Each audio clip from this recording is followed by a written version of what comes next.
It was a quiet Sunday morning when my wife, Laura, told me she was heading to church. She said she wanted to spend some time praying and attending the service. This wasn't unusual. She'd been going regularly for months, sometimes alone, sometimes with friends. I kissed her goodbye and watched her drive off, not suspecting anything. But something inside me that day felt off. A strange unease I couldn't quite shake. About an hour later, I finished some work at home and decided to surprise her by picking her up from church. I thought it would be a sweet gesture.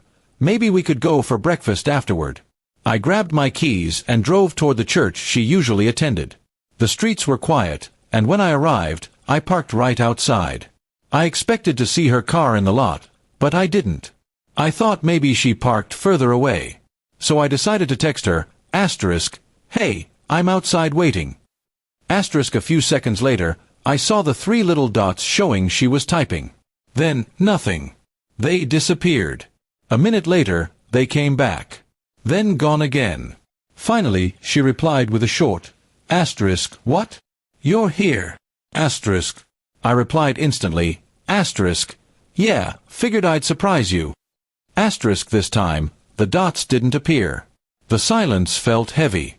Then my phone rang. It was Laura. Her voice was shaky as she asked why I came.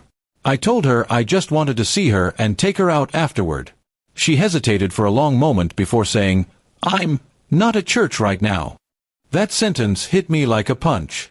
I asked her where she was, and she stammered something about being with a friend. My chest tightened. "What friend?" I asked. She mumbled a name I didn't recognize and quickly said she'd be home in a bit. I didn't argue. I simply said, "I'll wait here." The pause after that was deafening. Then she hung up. 10 minutes later, I saw her car pull into the church parking lot from the opposite direction. She was wearing jeans and a blouse, not her usual Sunday dress. And she wasn't alone. A man was in the passenger seat. The moment she saw me standing outside my car, her face went pale. The man stayed in the car, avoiding eye contact. She got out, forcing a smile. "It's not what it looks like," she said immediately. I raised an eyebrow and glanced at the man still sitting inside her car. My voice was calm, almost too calm.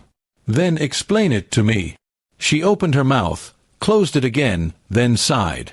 The man eventually got out, muttered a quick "sorry," and walked away toward another car parked down the street. I asked her straight out if she'd been lying to me about going to church. She looked down at the ground and admitted, "I needed some space, and I've been talking to someone."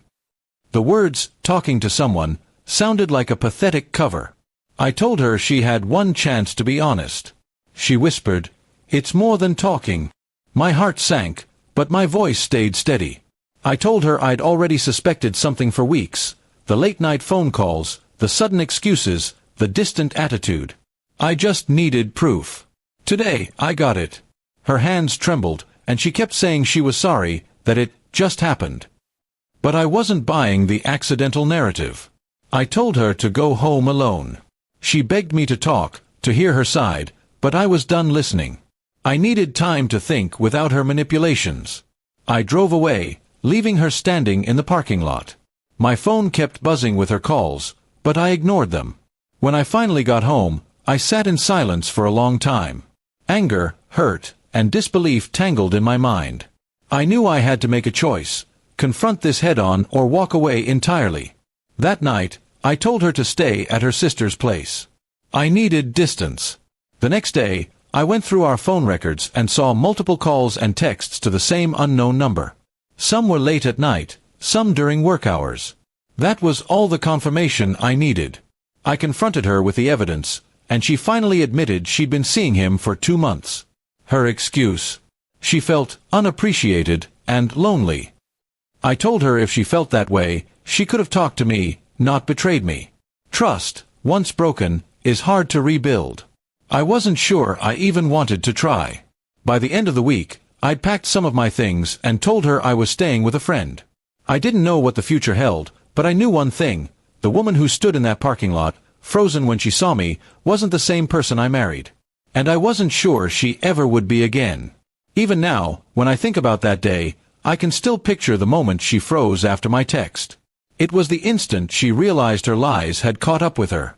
And in that moment, I knew, the truth always has a way of showing up, whether you're ready for it or not.